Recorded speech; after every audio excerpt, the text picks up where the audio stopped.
In this unit, you studied ellipsis, which means leaving out words and phrases from a sentence.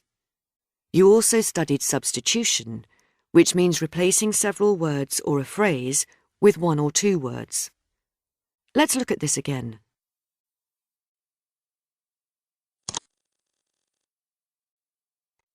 Jenna is part of a community group which is funding a new children's park. She tells her friend Liam about the project. Listen to the first part of their conversation. Anyway, we looked at a few small green spaces and then some larger ones. We finally chose the largest because the plans are fairly ambitious.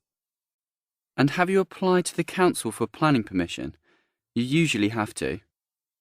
Oh yes, of course. But they took almost 6 months to consider our proposal. We were beginning to think they'd never approve it, but luckily they did. Well, it'll be worth it in the end. I'm sure you'll be delighted when it's built, and so will the kids. Omitting words and phrases from a sentence to avoid repetition is known as ellipsis. Jenna says, "We looked at a few small green spaces and then some larger ones." Not, "and then we looked at some larger ones."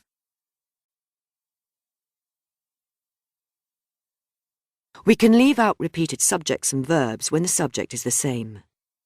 Jenna continues, "We finally chose the largest, not the largest green space."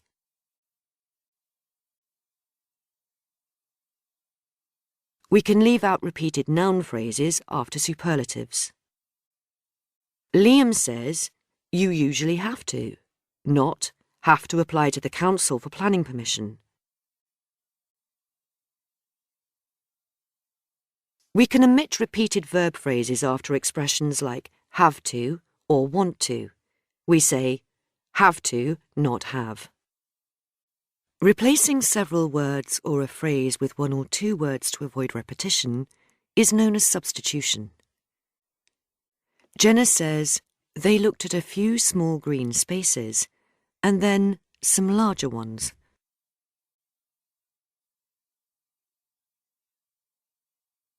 She uses the pronoun ones rather than some larger green spaces.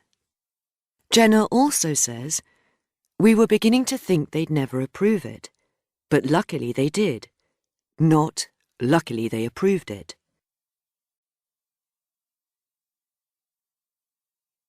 We can replace a verb phrase with an auxiliary rather than repeat it. Liam remarks, "I'm sure you'll be delighted when it's built, and so will the kids."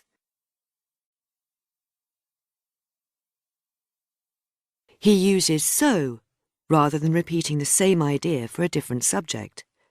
The kids will also be delighted when it's built.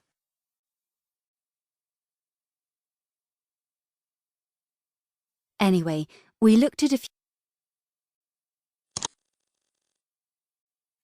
Look at a table with examples of ellipsis.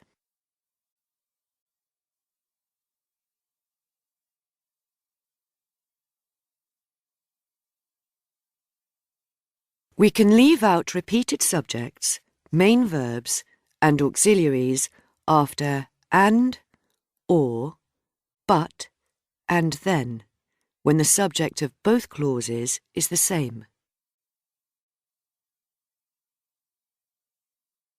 However, we can't usually do this when clauses are joined with although, because, etc. We can omit a repeated adjective, but we do keep the verb be. We can also leave out repeated verbs and nouns in comparative sentences.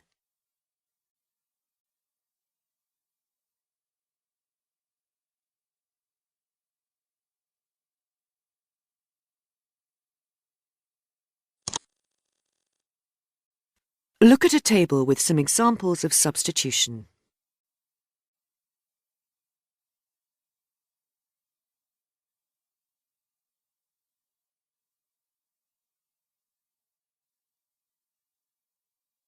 We can use so, neither, or nor to avoid repeating the same idea for a different subject. After so, neither, or nor, we reverse the order of the subject and be. For other verbs, we omit the main verb and use an auxiliary or modal before the subject.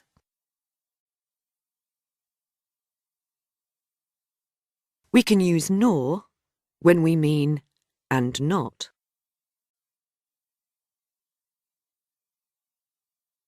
We can use if so or if not to avoid repeating a clause.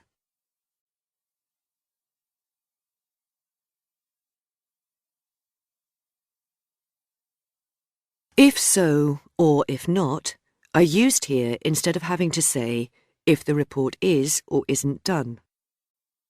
We can use that instead of repeating a phrase or clause which has just been used.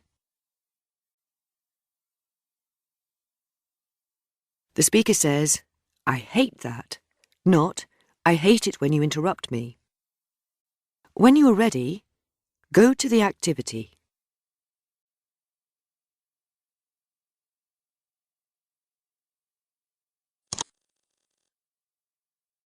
Is the grammar correct? Choose yes or no.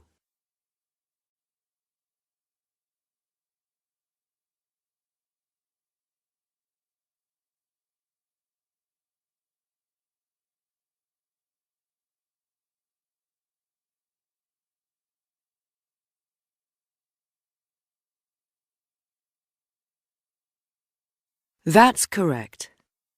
We say, "I promise to teach you Spanish, and I will." And, "The economy's improving, and so are people's salaries."